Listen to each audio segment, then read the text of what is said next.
They all about it, they all for it, they came for it, can't live without it. Rock with it, don't never doubt it. You box, then niggas can't talk about it. They all for it, they all about it. Came for it, can't live without it. Rock with it, don't never doubt it. You box, then niggas can't talk about it. They all for it, they all about it. All for it, they all about it. All for it, they all about it. They all for it, they all about it. They all for it, they all about it. Came for it, can't live without it. Rock with it, don't never doubt it. You box, then niggas can't talk about it like.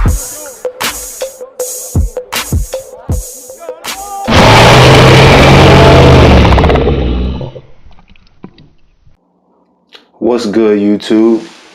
Brock Brown, the ODTV, Dallas Cowboys TV is back. And we come back to you with the 2020 Dallas Cowboys draft. And it was a great draft, I might add. Amazing draft for the Dallas Cowboys. And I'll tell you some of my personal reasons why I feel that way. Let's start with first round, number 17 overall, CeeDee Lamb. Yo, sometimes when you do things the right way, sometimes when you don't get antsy, sometimes when you stand your ground, when you hold your position, things come to you. Good things come to you. And the Broncos felt how they felt. I feel as though the Raiders got it all kicked off with taking Henry Ruggs, the first receiver taken. I think that kind of threw a glitch in the matrix. It threw everything off.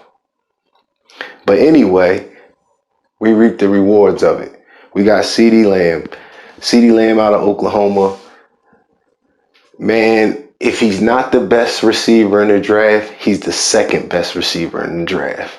And when you have Amari Cooper and you have Michael Gallup, you take that.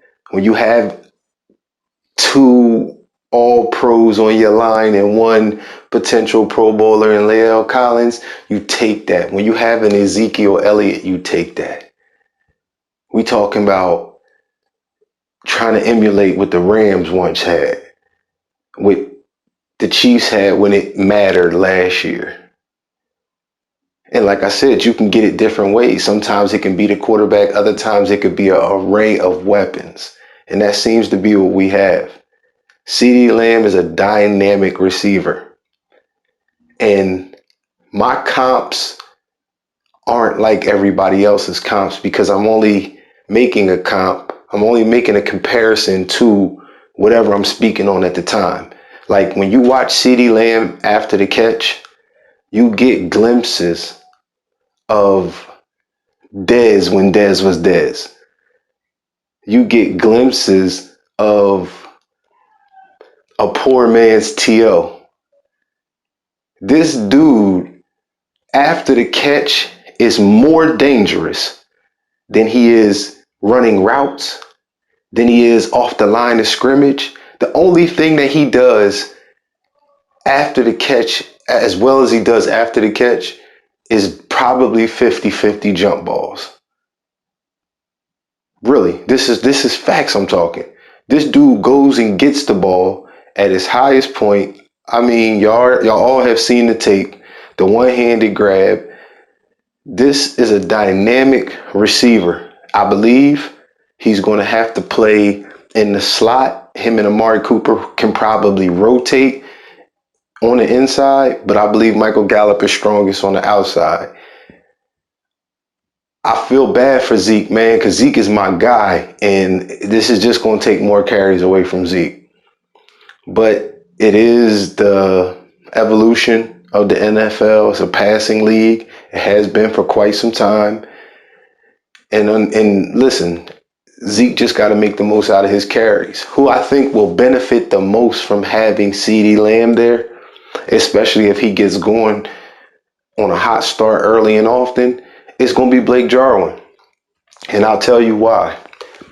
As I said before, CeeDee Lamb is one of those guys who he don't need to run 40, 50, 60 yards down the field. That don't mean he can't, but that's not necessarily what he needs to do. CeeDee Lamb can take 5, 10, 15, 20-yard catch and take it 40, 50, 60 yards down the field. Just like Amari Cooper can. Blake Jarwin, as we have seen in our past couple years with him, he can stretch the field. That's one thing he excels at. Michael Gallup is another guy who can stretch the field. You got Michael Gallup and Blake Jarwin running downfield. You got Amari Cooper and CeeDee Lamb working everything underneath. And Zeke is now the icing on the cake. He's going to keep defenses honest. And best believe Ezekiel Elliott is good for big plays from time to time. So all that factored in with the line, hopefully our line with Joe Looney this time is better than it was last time. But I think CeeDee Lamb is going to be the last piece that makes this offense just unstoppable. Like I said, what he can do after the catch, what he can do with the 50-50 jump balls, all that translates to inside the red zone. What happens when he catches a pass inside the red zone? After the catch is when he's dangerous. Ain't much room to get to the end zone. What happens when you throw him 50-50 balls? In the red zone, can a second or third corner stick with CeeDee Lamb in a zone where he is so dangerous? Ain't no room for broken tackles down there, and this guy breaks tackles. A receiver that breaks tackles, a receiver that has great hands. You can't ask for the route running ability to be perfect. We need to work with him on that. He'll get trained, NFL training, NFL gym, NFL weight room. He'll get stronger. He'll get faster. That's what happens when you get to the next league. You get your technique, how you run, how you jump, how you fake, when you turn around and look at the ball, all that stuff, man. That's exactly the type of thing that he's going to get in the league. CeeDee Lamb is not a raw player, but getting that will make him an exceptional wide receiver. And that's my opinion on CeeDee Lamb. Pick number 51 in the second round, TREVON Diggs. TREVON, I'm a name butcher, I'm sorry. Alabama. I love TREVON Diggs for a multitude of reasons. I love aggressive corners. I love bump and run corners, and I feel as though he's a prototypical bump and run corner. And the reason why I say he's a prototypical bump and run corner is because he doesn't have smooth hips. He doesn't have great feet. See, when you have great feet and smooth hips, you don't have to put your hands on people. But those that can put their hands on people and be effective, think Richard Sherman. Richard Sherman can put his hands on you. Think Josh Norman in his prime.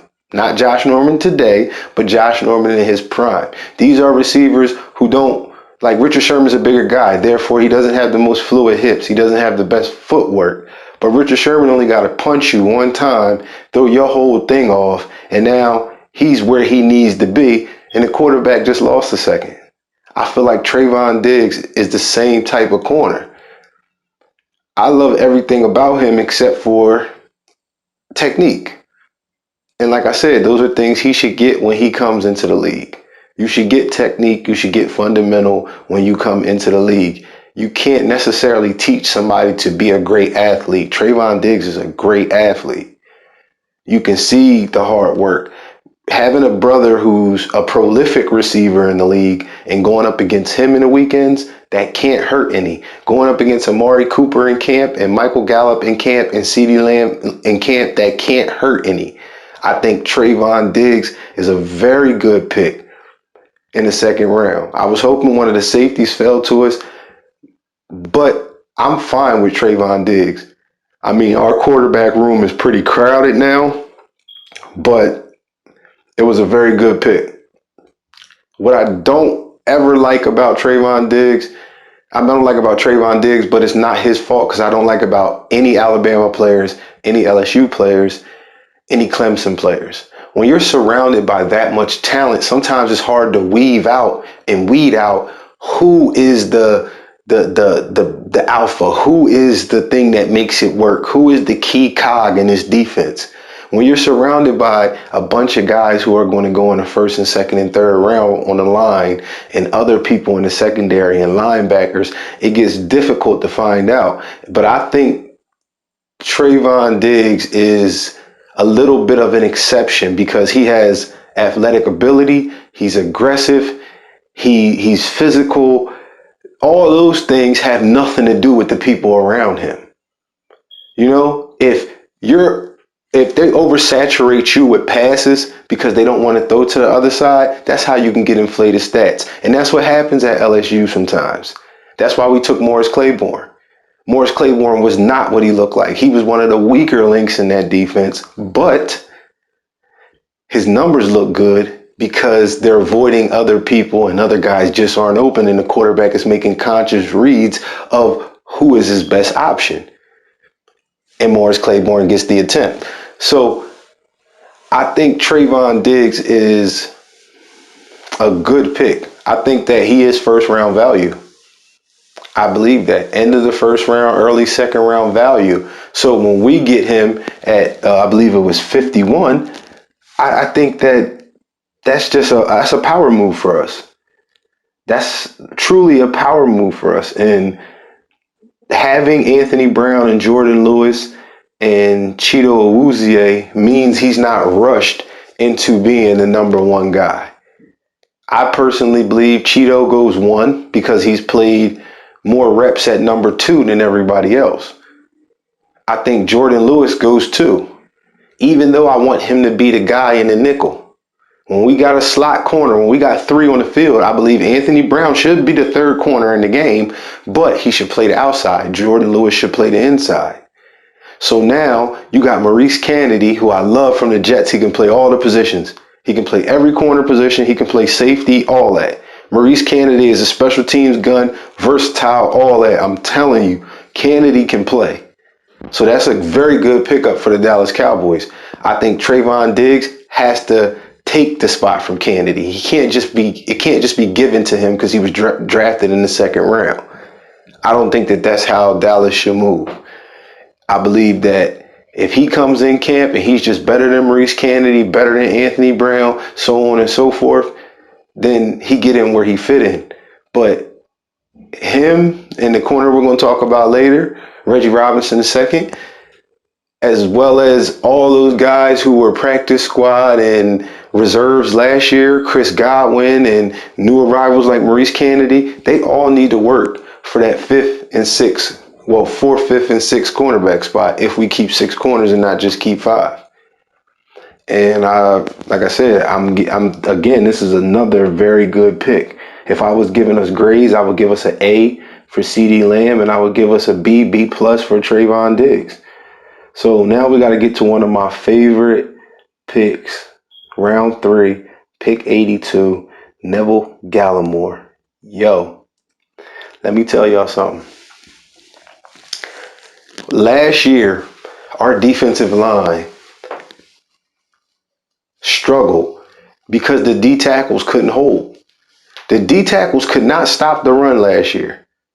Antoine Woods, Malik Collins, sometimes Crawford was at defensive tackle.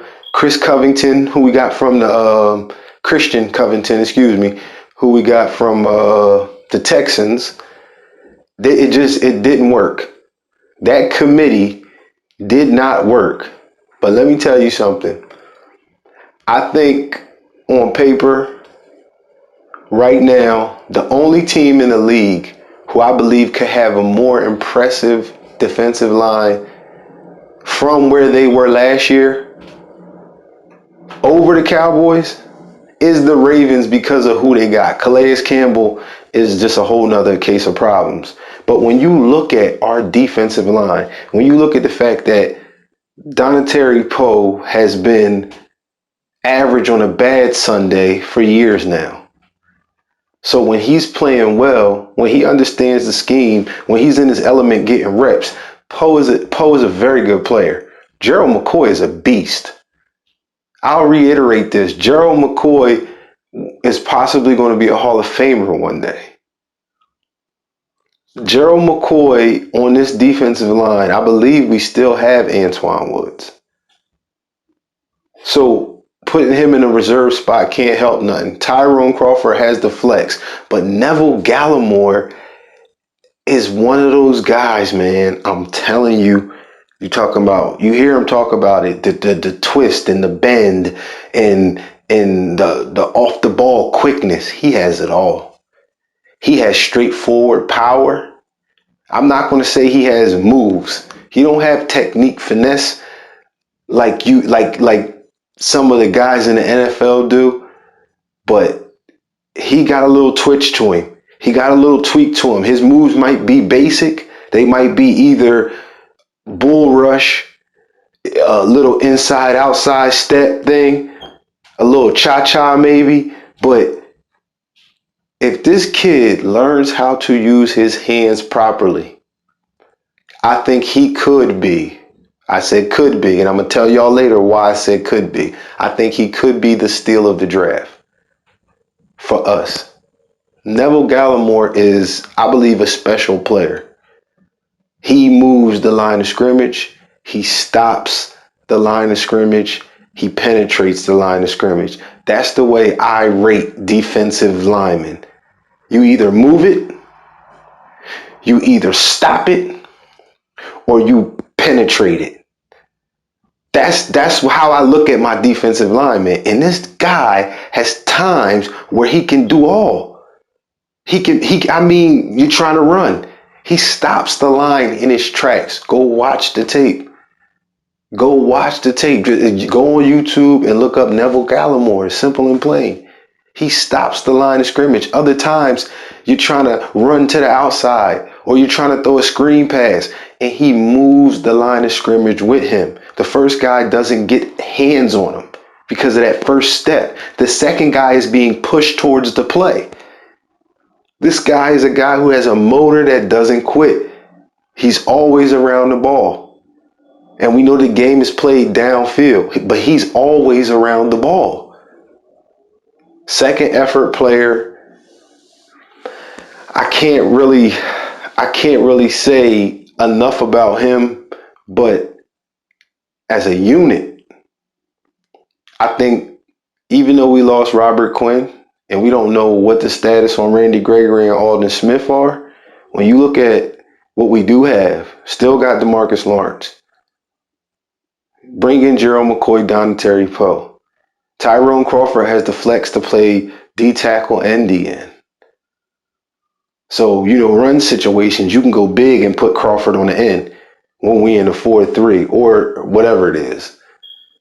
In passing situations, you bring Crawford inside if you need him inside, if you have nobody else who can get to the passer. But now I'm telling y'all we do. Neville Gallimore can get to the passer. This is a fact. I'm telling you this. And he can stop the run. Once the kid gets the technique, once he gets good hands, he already has good feet. He already has good size. He already has good speed.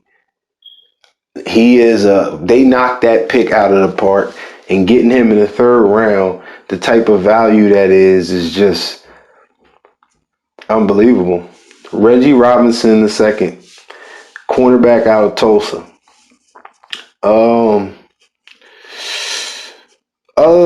This is my second worst grade of the night. Excuse me. And if I had to give Neville Gallimore a grade, it would be an A. So we got A for CeeDee Lamb. We got B for Trevon Diggs. B plus. We got A for Neville Gallimore. And Reggie Robinson. Like I said, I try to analyze players a little differently. And when I look at Reggie Robinson II, I like him. He's got good size, like 6'2" or something, 6'1" and some change, something like that. He ran a 4.4 at the combine. But I think it was closer to a 4.5. I think it was like a 4.48 or something, 4.49. But irregardless, the thing I like about him is kind of one of the knocks they have on him. He's nasty. Reggie Robinson is a nasty player. I didn't call him dirty. He's not dirty. He plays with an attitude. He plays with a temperament. Sometimes he doesn't control the temperament and it can cost his team. But his nastiness, I personally like, because even though he's only probably like 205 pounds or something like that, 200, 205 pounds, something like that, I think that because as a corner, he's raw. He's very raw as a corner. He's shown you good man coverage. He hasn't shown the ability to be a premier zone corner, in my opinion. But man coverage is his strong suit. But the thing I like about him is, in my mind, for some reason, there's a possibility he could play safety. Now, I don't know if that will require him to be on a practice squad for a year or two. I don't know if he can make the team, even though it's a possibility, because this guy is a special teams player. This guy can return a little bit. Reggie Robinson, he got some game. I want to give Reggie Robinson a B minus, C plus, something like that. Because on athletic ability, he's definitely a B grade somewhere, B plus, B. He might be a B minus, but he's B grade when you talk about his athletic ability. This guy flies. He's physical. He shows up at the point of attack.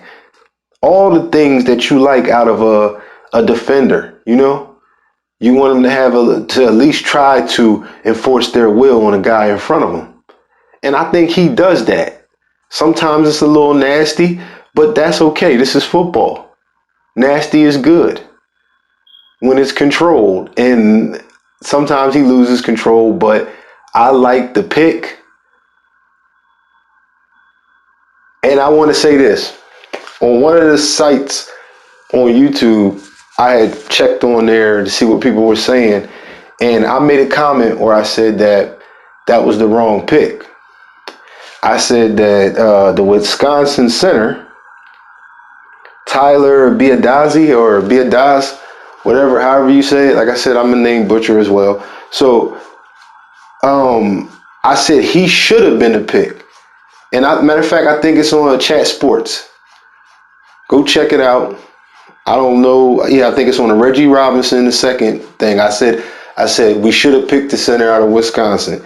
And lo and behold, that leads me to our second fourth round pick, number 146, Tyler Biadazi or whatever it is, center out of Wisconsin. Hey, I'm going to tell you this. The only thing you can say bad about this guy, and you know somebody did say it before we picked him, they talked about some injury. I knew nothing about the farm that he worked on growing up, but all that makes me like it all more. When you're a kid and you work as hard as an adult, you belong in professional sports. You belong in professional sports. That's the type of work ethic that you want a football player to have. Is that the only thing I like about him? No, I believe he was a captain. That might not mean anything to you, but if you know anything about the history and legacy of Wisconsin offensive linemen, if you're named the captain amongst those guys, that speaks volumes, because they're known for their offensive lineman talent, especially at guard and center. As well, he won the award for being the nation's best center. Aren't you seeing the dots start to line up? This is a great pick for Dallas because Travis Frederick retired. No, he's not Travis Frederick, true. But who is? Who really is Travis? Let's be for real about it. He's a special player. There's certain years where you thought Travis Frederick was better than Tyron Smith. He's a special player. Travis Frederick has been since day one. But this kid has the nastiness. This kid has the upper body strength.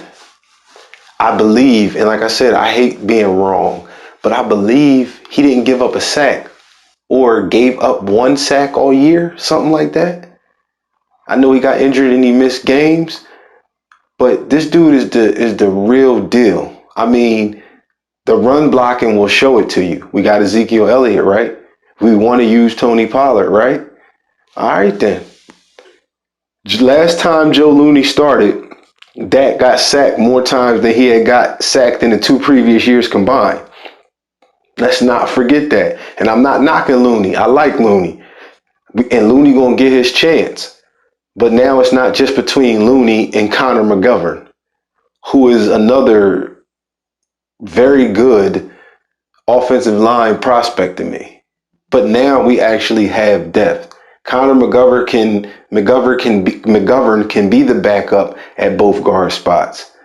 Tyler Biadazi or Biadaz, whatever it is, he can try to be a primary backup, even though Connor McGovern can play center.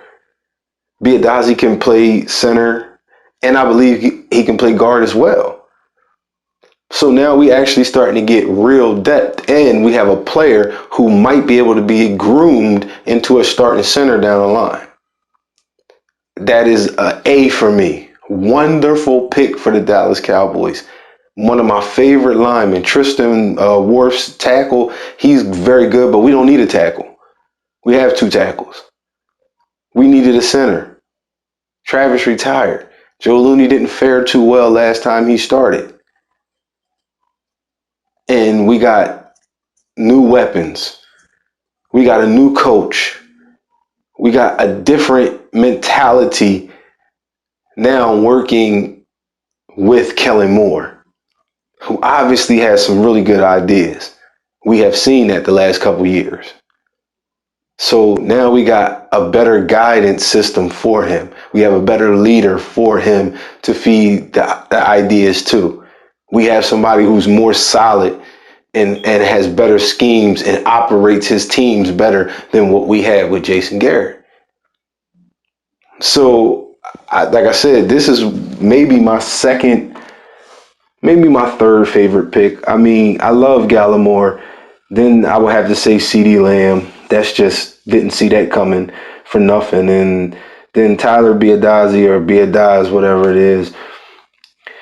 That's my third favorite pick. Honestly, I got to keep it funky. And that will bring me to my fourth favorite pick. Bradley ANAE. Utah. Defensive end, pass rusher, outside linebacker in a 3-4. And I'm a Cowboys fan, so when I keep throwing these A's out here, it's like, oh, he's just being a homer. I'm not. I'm not. Bradley ANAE, yo, he led his team in sacks 3 years in a row. In college football, tell me that's not impressive. He's another player who can be nasty, but he is the opposite of Reggie Robinson. He is the opposite of Trevon Diggs. He's all technique. He didn't test well at the combine. He didn't run a good 40 time. This guy is all technique. I mean, he has every move. He has the steps. He has the hand movement. He has the bull rush. He has the inside outside. What you need to know about Bradley ANAE is all he does is get to the quarterback. All he does is eat quarterbacks. If you watched any of that Utah football and you watched Utah's defense and say, oh, yo, you know, Utah came a long way. When you was watching Utah the last 3 years in a row, if you watched them, you know who that man is. Another team captain. So we get leadership from these guys.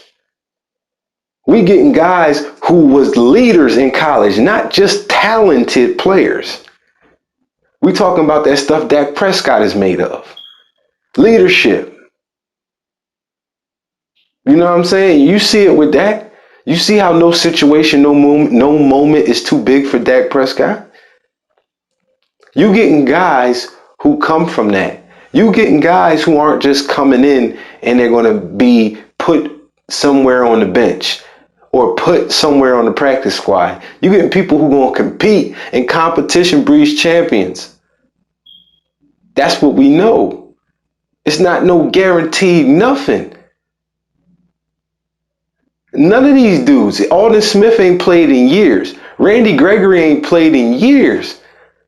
Do you understand what I'm telling y'all? Bradley ANAE could actually win the defensive end spot in a pass rushing situation. I'm not saying he's going to bypass Dorrance Armstrong. I'm not saying he's going to bypass Tyrone Crawford. I'm saying that this kid has the technique and the fundamentals to do so. And this is a fact. We've seen it. Just watch the tape. This is another player who the Cowboys should not have been able to get anywhere in the 5th round. I'm telling you, he should have been gone far before 179. But some teams put their stock in what the tape shows. Some teams put their stock in what the numbers show. And some people put their stock in what happens at the combine. Now, you got a working brain. If this kid has the numbers, led his team in sacks 3 years in a row. If the tape shows him continuously beating people, but he did not have a good showing at the combine, that's 2 against 1 in my opinion. This is an amazing pick for Dallas. We needed pass rush help. Now, we got a plethora of possibles. We got an actual rookie who, if he goes on to be special, it shouldn't surprise anybody. Because he was special at the previous level. See, when players are athletes or have high ceiling and you don't know who they're going to be because they never showed it in college, or they were just a great athlete for 1 year on an LSU team and they coasted around other great players. That's different than a guy like Michael Gallup, who had to grind it out at a smaller school and just be great there. This is the type of player Bradley ANAE is. He's just continuously, consistently good. That's the player he's been. Any player like that who's not a one-hit wonder, who's not a Taco Charlton, who didn't just have one good year. Any player like that, or Tristan Hill, who just had one good year. Bradley ANAE had 3. In a division where his team is not supposed to be the creme de la creme, the cream of the crop, the top dog. They're not. But when he went against the teams who were supposed to run his division, he handled them. He handled all comers for 3 years in a row. And even though the players around him changed, his game stayed the same. That's the type of player you need. That's why they made him a leader. And like I said, A grade, 7th round, 231, DINUCCI. I'm not going to perpetrate a fraud. I don't know anything about DINUCCI. I honestly don't. I don't know anything about DINUCCI. I don't want to give it a grade because like he could be some amazing Division II quarterback or something like that. Division III quarterback. I know he went to James Madison. I just don't know how good he is. I did watch a couple highlight reels, but they're highlight reels. I don't really judge you by highlight reels. I watch your highlight reels, and if I feel as though there's more there, or if you're on the Dallas Cowboys, I'll go watch actual games. And I did start a James Madison game, and from what I see from DINUCCI, he's got a little bit of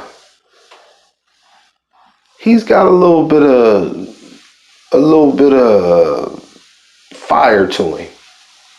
You know, he throws a lot of good balls. I mean, he throws his share of bad ones, but he throws a lot of good balls. I think his deep ball is really good. I mean, anybody who watches the highlights, one of the more impressive things you'll see is he ain't scared to get out the pocket and run. Not at all. He definitely believes himself to be mobile. It reminds you a lot like Tony Romo, a dude who's not fast but runs. But he runs a lot more. He runs a lot more than Romo ever did. Romo scrambled to evade. This guy scrambles to get yards. He goes down the field. He's one of those guys who probably scored a lot of touchdowns with his feet in high school. I don't know. You can go check that out. But I think that from what I've seen, I personally like our quarterback room. I love Dak. I mean, I have my couple issues with Dak, but I like Dak a lot. I like Cooper Rush. I like Cooper Rush in college. I thought Cooper Rush was all heart, and he just played every game as best he could, and he was on a terrible team. I'm not saying he's good, but I trust Cooper Rush for where we got him. I like Clayton Thorson the same way. At Northwestern, he went through the same crap, but he always fought. He always was a warrior. And with this guy, Ben DiNucci seems like he's a fighter too. You know, he played at James Madison. He seems like he's the type of guy who he's in the fight with you. He's not just a quarterback. It doesn't seem like it's glamour. It doesn't seem like it's long hair, sunshine from California. I was anointed to be this guy. He definitely seems like a hustler. He seems like a worker, a hard worker. I don't know this to be true, but from the tape that I see, and when I see guys who run like that, when I see guys who can make short passes and long passes, when I see guys who have good drop backs in college, who have decent mechanics in college, and I said decent mechanics, his mechanics can get better. His release can get faster. His reaction time can get faster. I've seen little things on tape that aren't perfect, but he went to James Madison. He's a camp body with the question mark of could he ever? But like when you look at it all in all, the receivers got better. CeeDee Lamb comes. The line, the D-backs got better. Trevon Diggs and Reggie Robinson, who in my mind might have some flex to actually play safety. The defensive line got better. Neville Gallimore, Bradley, ANAE. So you got two dudes who can get after the quarterback, two dudes who did get after the quarterback added to our line. We actually only lost one guy who gets to the quarterback. Both of these guys can get to the quarterback. So the D line is getting younger and better. What's beautiful, what y'all will notice, they ain't drafting no linebacker because we got two studs and we got an Asian dude who is just fundamentally perfect almost at the position. He can play all three positions. And most of the linebacker will have two guys on the field. Sean Lee is only in the 4-3, and if somebody needs a breather or God forbid we get an injury, Ben DiNucci, heck yeah. Bring in another guy. Bring in a wild card to push Clayton Thorson and Cooper Rush to see if Clayton Thorson is better than Cooper Rush. Let's find out who should be the backup. Ben DiNucci's the wild card. Remember, he could be better than both guys. So when we talking about as a backup quarterback, not who's going to start, who in the world can say that Ben DiNucci can't take the job from Clayton Thorson or Cooper Rush? Or that Clayton Thorson can't take the job from Cooper Rush. And I'll tell you, if you don't know, Clayton Thorson can move too. He's mobile as well. Absolutely. Tyler Biadazi or Biadaz or Biadazi, whatever you calling him. I love him. Wisconsin pedigree, captain, All-American, award winner for best center in the nation. All of that in the year where we lose Travis Frederick. It's just that was written. That was supposed to happen. So even the offensive line gets an upgrade. Quarterback room got an addition. We're strong in the running back room. We got the best running back in the league in Ezekiel Elliott. There was no reason to draft a running back. We addressed the defensive line. We addressed the secondary. We addressed our receiving core. We addressed our offensive line. Linebackers And we even addressed quarterback for just good purpose. Linebackers and running backs, we didn't need to address them. We got 2 studs, and we got the best running back in the league. The Dallas Cowboys nailed this draft. The Dallas Cowboys added pieces that will benefit this team this year and for the next few years with this specific crop of players. Cowboys fans, we did a wonderful job, and we just got to hope that this COVID-19 pandemic can be over with so we can get back to living life and we can get in a training camp and get ready for the season. Brock Brown, the ODTV Dallas Cowboys. That's it. Peace.